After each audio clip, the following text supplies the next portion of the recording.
Guten Tag und herzlich willkommen. Was, wenn ich Ihnen sagen würde, dass der gesunde Salat, den Sie gestern Abend mit so gutem Gewissen gegessen haben, genau der Grund sein könnte, warum die Waage sich heute Morgen hartnäckig weigert, nach unten zu gehen? Was, wenn der Verzicht auf Süßigkeiten, den Sie so tapfer durchhalten, heimlich von etwas sabotiert wird, das Sie für vollkommen unbedenklich, ja sogar für förderlich halten? Sie tun doch alles richtig. Sie kaufen im Bioladen ein, die buntesten Gemüsesorten landen in Ihrem Korb. Sie meiden frittierte Speisen und Fertiggerichte. Sie trinken pflichtbewusst Ihre 2 Liter Wasser am Tag. Aber trotzdem. Nichts. Die Waage scheint eingefroren zu sein. Die Hose zwickt immer noch an der gleichen Stelle. Die Energie, die Ihnen versprochen wurde, bleibt ein ferner Traum. Stattdessen fühlen Sie sich frustriert, verwirrt und vielleicht sogar ein bisschen betrogen von Ihrem eigenen Körper, der die Spielregeln geändert zu haben scheint. Klingt dieses Gefühl vertraut? Wenn ja, dann möchte ich Ihnen sagen, Sie sind nicht allein. Das ist die stille Epidemie in den Küchen unzähliger Menschen, über die niemand spricht. Und das Wichtigste zuerst, es ist nicht Ihre Schuld. Sie haben nicht versagt, Sie spielen nur ein Spiel, dessen Regeln Ihnen niemand vollständig erklärt hat. Ich möchte Ihnen heute von Ingrid erzählen. Ingrid ist 68 Jahre alt, eine pensionierte Lehrerin aus München, eine Frau, die ihr Leben lang auf ihre Gesundheit geachtet hat, die immer wusste, was gut für sie ist.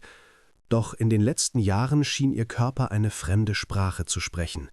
Trotz kalorienarmer Kost, trotz täglicher Spaziergänge im englischen Garten, nahm sie langsam, aber unaufhaltsam zu. Ein halbes Kilo hier, ein halbes Kilo da, sagte sie mir, es fühlt sich an wie ein unaufhaltsames Rosten.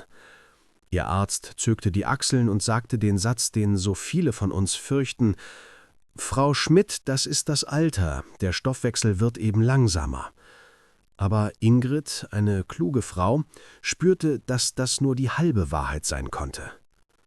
In diesem Video werden wir gemeinsam die 5 tiefgreifenden geheimen Gründe aufdecken, warum so viele Menschen über 60 trotz gesunder Ernährung nicht abnehmen. Und ich verspreche Ihnen, der Grund Nummer 3 wird alles auf den Kopf stellen, was Sie über gesundes Essen zu wissen glaubten. Wir werden nicht nur die Probleme benennen, sondern Ihnen für jeden einzelnen Punkt klare, einfache und sofort umsetzbare Lösungen an die Hand geben. Bevor wir tief in die Materie eintauchen, nehmen Sie sich doch bitte einen kurzen Moment Zeit und schreiben Sie mir in die Kommentare, was ist Ihre ganz persönliche größte Frustration beim Thema Abnehmen? Ist es der Heißhunger am Abend, die fehlende Energie oder das Gefühl, trotz aller Mühe keine Ergebnisse zu sehen? Wir lesen jeden einzelnen Kommentar, denn Ihre Geschichte, Ihre Erfahrung kann für jemand anderen der entscheidende Funke der Erkenntnis sein, sich endlich verstanden zu fühlen. Also, machen Sie sich es bequem, lassen Sie uns ohne weitere Umschweife beginnen, die Mythen zu entlarven. Nummer 1. Der Mythos vom gesunden Fett, die unsichtbare Kalorienfalle. Wir hören es in jeder Gesundheitssendung, wir lesen es in jedem Magazin. Avocados sind ein Superfood, Nüsse sind ein Kraftpaket für das Gehirn und Olivenöl ist flüssiges Gold für das Herz. Und all das stimmt auch. Bis zu einem gewissen, aber entscheidenden Punkt. Für Ingrid war dies die allererste und vielleicht größte Falle. Sie war stolz darauf, schlechte Fette aus ihrer Küche verbannt zu haben. Sie ersetzte ihre Butter auf dem morgendlichen Vollkorntoast durch eine halbe fein zerdrückte Avocado. Zum Nachmittagstee knabberte sie statt eines Kekses eine große Handvoll Mandeln, weil sie dachte, es sei der perfekte, gesunde und sättigende Snack. Ihr Salat ertrank förmlich in einem großzügigen Schuss extra nativem Olivenöl. Sie tat, was alle Experten rieten. Hier ist die brutale Wahrheit, die in der Gesundheitsindustrie oft nur geflüstert wird. Das Wort gesund ist kein Synonym für kalorienarm. Fette, und das gilt ausnahmslos für alle Fette, auch die pflanzlichen, sind die kaloriendichtesten Nährstoffe, die es gibt. 1 Gramm Fett enthält 9 Kalorien, 1 Gramm Kohlenhydrate oder Proteine nur 4. Das ist mehr als doppelt so viel. Schauen wir uns Ingrids Tag an. Ihre halbe Avocado hatte bereits 160 Kalorien. Ihre große Handvoll Mandeln brachte es auf fast 250 Kalorien. Und die 3 Esslöffel Olivenöl auf ihrem Salat summierten sich auf eine unglaubliche 360 Kalorien. Zusammen sind das 770 Kalorien nur aus ihren gesunden Fettquellen. Das ist die Energiemenge einer ganzen Hauptmahlzeit. Sie aß diese Kalorien nebenbei, ohne es überhaupt als Essen zu registrieren. Wenn wir älter werden, verändert sich unsere Körperzusammenstellung. Wir verlieren auf natürliche Weise an Muskelmasse und unser Metabolismus, unser innerer Motor, schaltet einen Gang zurück. Der Körper benötigt einfach nicht mehr so viel Energie wie mit 40 oder 50. Die gesunden Kalorien, die Ingrid in bester Absicht zu sich nahm, waren weit mehr, als ihr Körper verbrauchen konnte. Und was macht ein sparsamer, weiser Körper mit überschüssiger Energie? Er verschwendet sie nicht, er speichert sie für schlechte Zeiten, als Fett. Das eigentliche Problem ist die unbewusste Überdosierung. Der großzügige Schuss Olivenöl, der 3. Löffel Nussmus im Joghurt, die 2. Hälfte der Avocado, weil sie ja nicht schlecht werden soll. Es summiert sich leise, heimlich und unbarmherzig auf den Hüften. Die Lösung ist nicht Verzicht, sondern Bewusstsein. Es geht nicht darum, diese wunderbaren Lebensmittel zu verteufeln. Es geht darum, ihren Energiegehalt zu respektieren. Messen statt schätzen. Benutzen Sie einen Teelöffel oder Esslöffel für Ihr Öl, anstatt direkt aus der Flasche zu gießen. Sie werden schockiert sein, wie wenig man eigentlich braucht. Portionieren Sie Ihre Snacks. Zählen Sie eine kleine, geschlossene Handvoll Nüsse ab. Das sind etwa 10 bis 12 Mandeln oder 7 bis 8 Walnusshälften. Und legen Sie die Tüte weg. Essen Sie niemals direkt aus der Verpackung. Visualisieren Sie die Mengen. Eine Viertel Avocado ist oft schon ausreichend für einen Toast. Ein Esslöffel Nussmus ist eine Portion, nicht 3.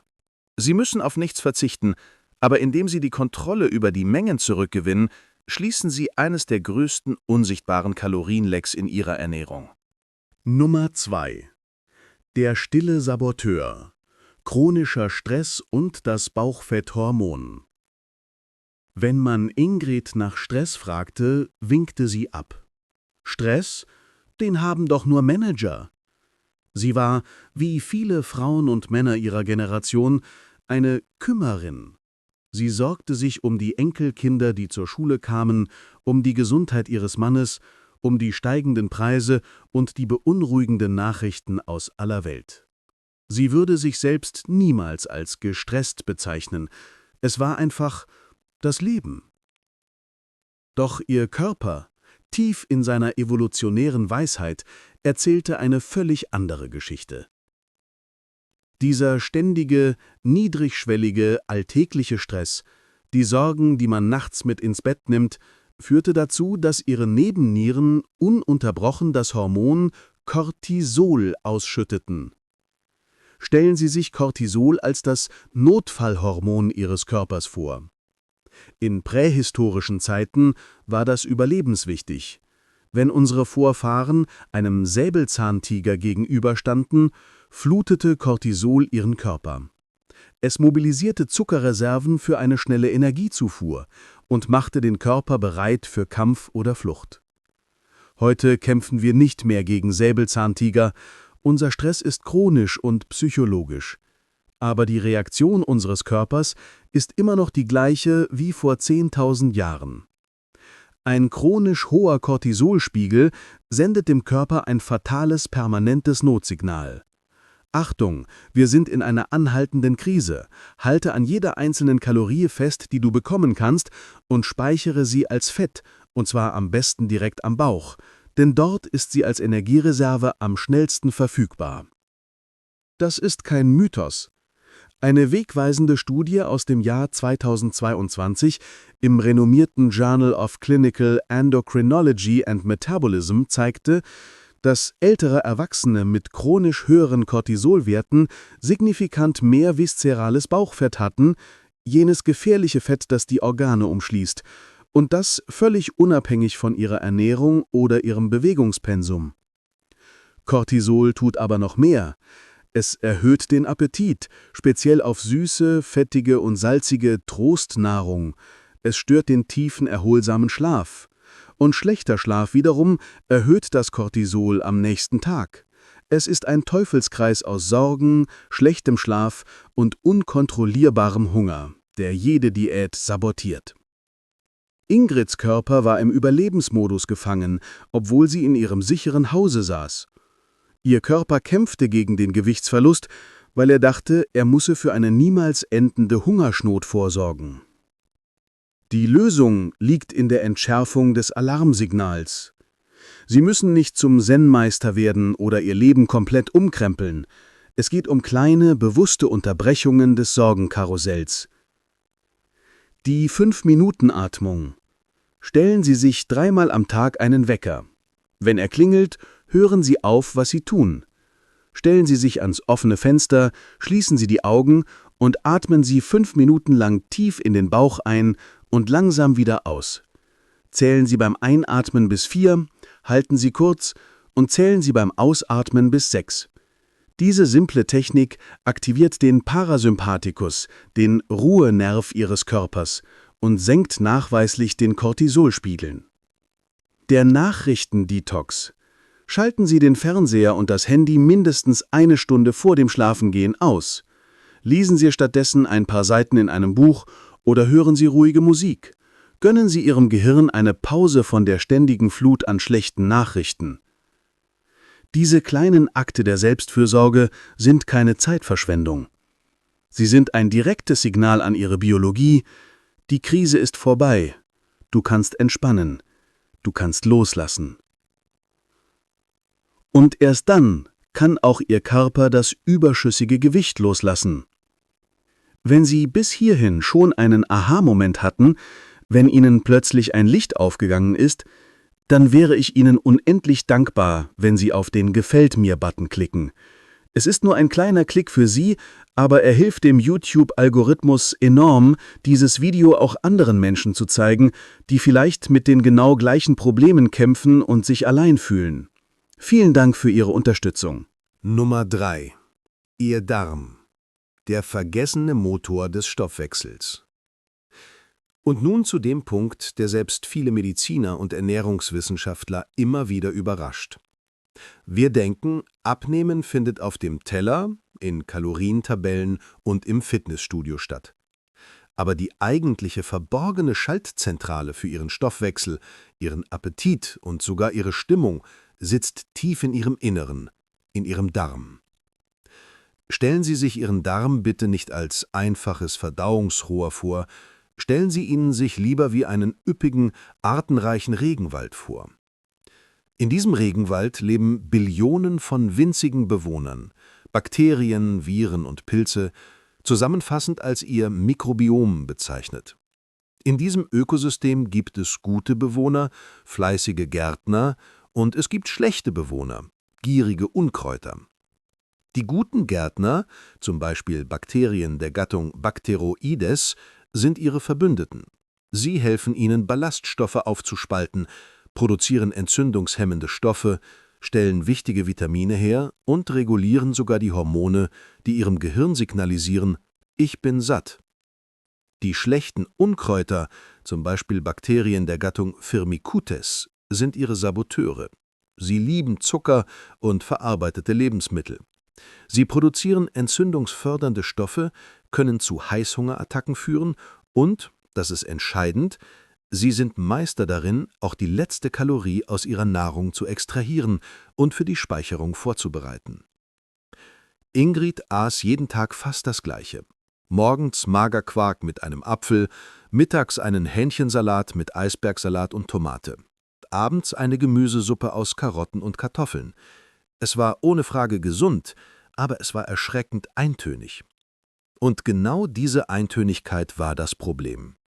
Ihr innerer Regenwald wurde zur Monokultur.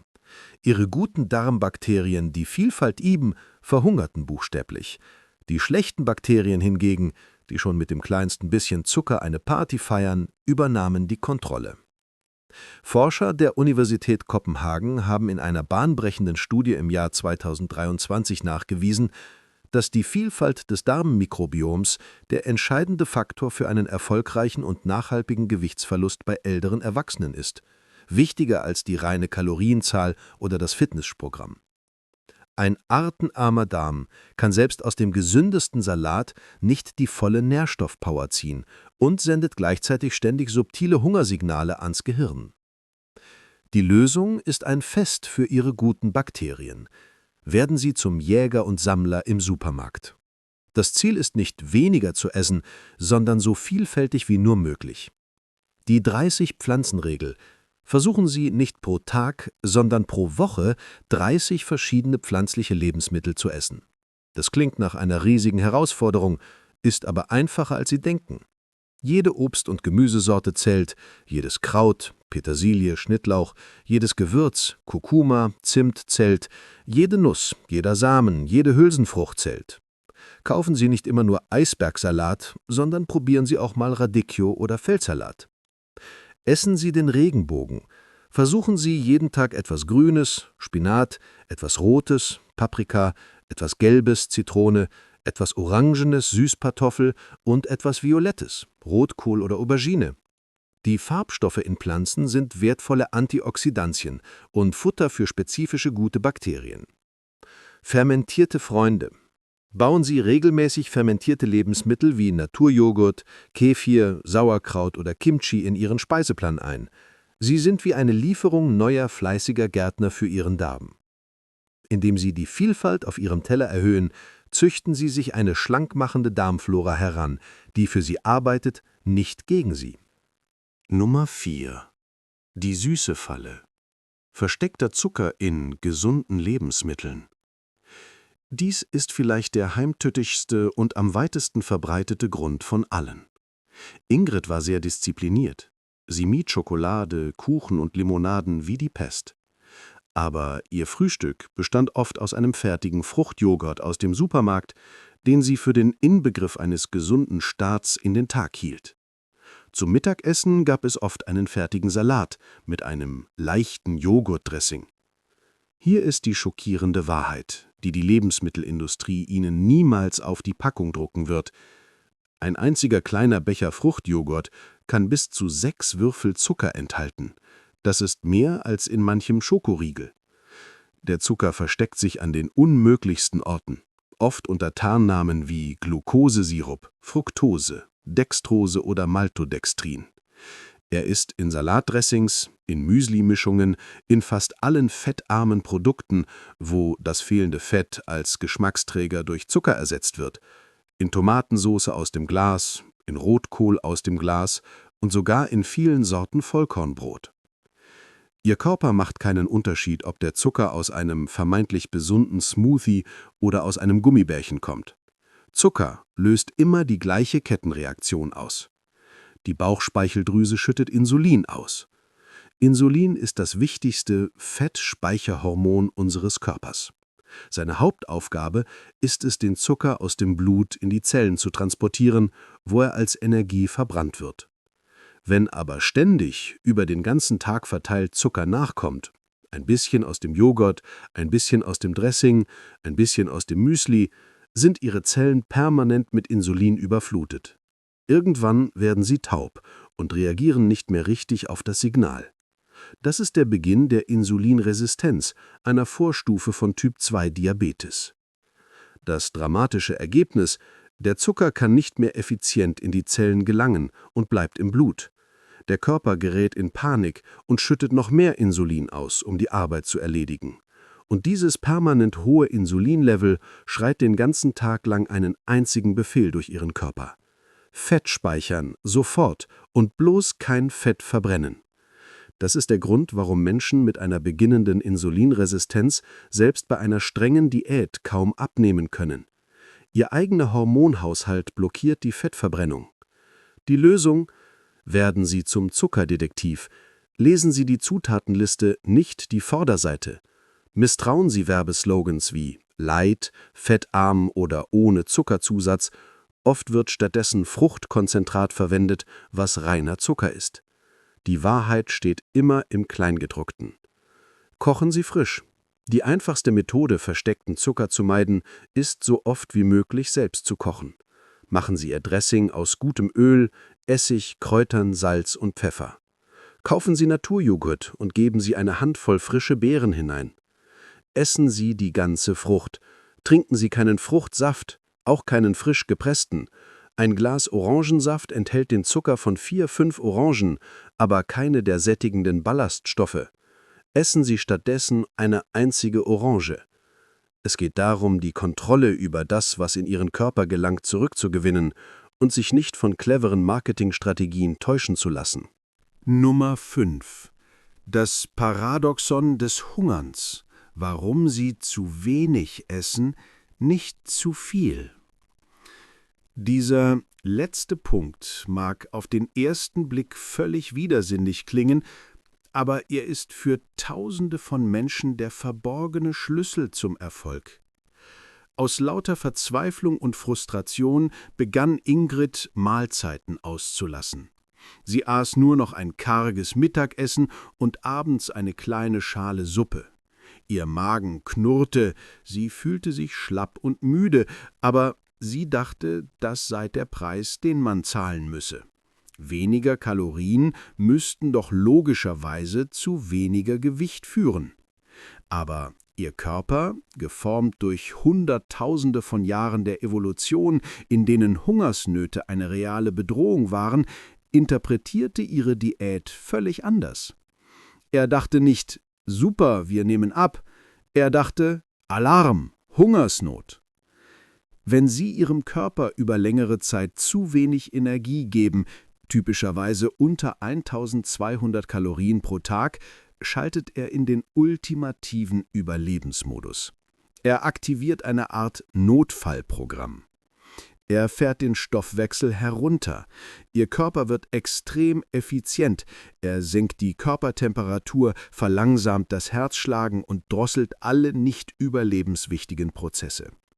Ihr Grundumsatz, die Energiemenge, die Sie in Ruhe verbrennen, kann um bis zu 20–30% sinken. Ihr Körper wird zu einem glimmenden Lagerfeuer statt zu einem lodernden Hochofen. Er baut Muskeln ab. Das ist die größte Katastrophe. Muskeln sind metabolisch aktives Gewebe, sie verbrauchen selbst im Ruhezustand Energie. In einer Hungersnot sind sie für den Körper purer Luxus. Er beginnt also, kostbare Muskelmasse abzubauen, um Energie zu sparen. Weniger Muskeln bedeuten einen noch langsameren Stoffwechsel, ein Teufelskreis. Sie nehmen also nicht nur nicht mehr ab, sondern Ihr Körper wird sogar noch besser darin, an jedem einzelnen Gramm Fett festzuhalten. Sobald Sie dann aus lauter Erschöpfung wieder anfangen, normal zu essen, trifft Ihr jetzt viel größerer Nahrungsinput auf einen winzigen, gedrosselten Stoffwechsel. Der Körper speichert den Überschuss mit rasender Geschwindigkeit als Fett, um für die nächste Hungersnot gewappnet zu sein. Das ist der berüchtigte Jojo-Effekt in Reinform. Die Lösung? Füttern Sie Ihren Stoffwechsel intelligent. Essen Sie regelmäßig. Essen Sie 3 ausgewogene Mahlzeiten am Tag. Das signalisiert Ihrem Körper, dass die Versorgungslage stabil ist und er keine Notreserven anlegen muss. Priorisieren Sie Protein. Das ist der wichtigste Punkt für alle über 60. Protein schützt Ihre wertvolle Muskelmasse während einer Ernährungsumstellung. Es hat noch dazu den höchsten Sättigungseffekt aller Nährstoffe. Studien zeigen, dass ältere Erwachsene einen höheren Proteinbedarf haben als jüngere. Achten Sie darauf, dass jede Ihrer Mahlzeiten eine gute Proteinquelle enthält. Eier zum Frühstück, eine Portion Fisch oder Linsen zum Mittagessen oder einen großen Becher Quark oder körnigen Frischkäse am Abend.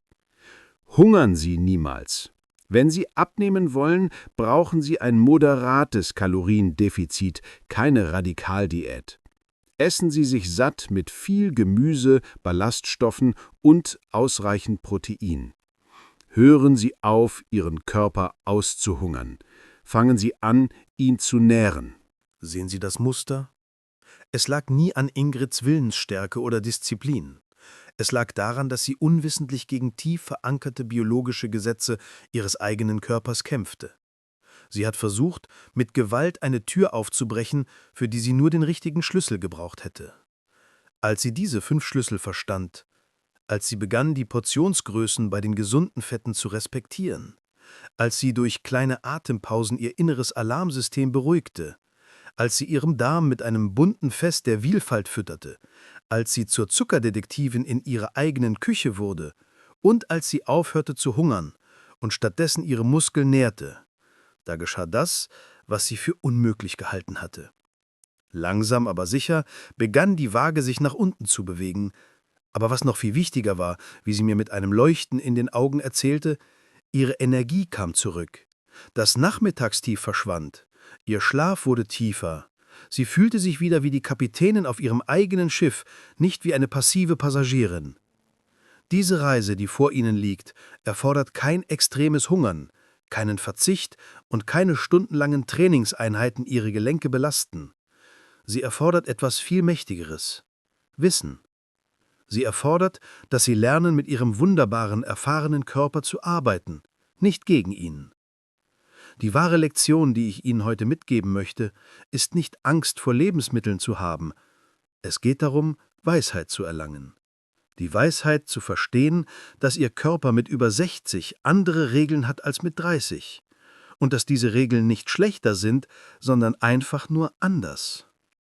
Und jetzt zum Abschluss möchte ich von Ihnen hören. Welcher dieser 5 Gründe hat bei Ihnen persönlich am meisten Resonanz ausgelöst? Wo haben Sie sich wiedererkannt?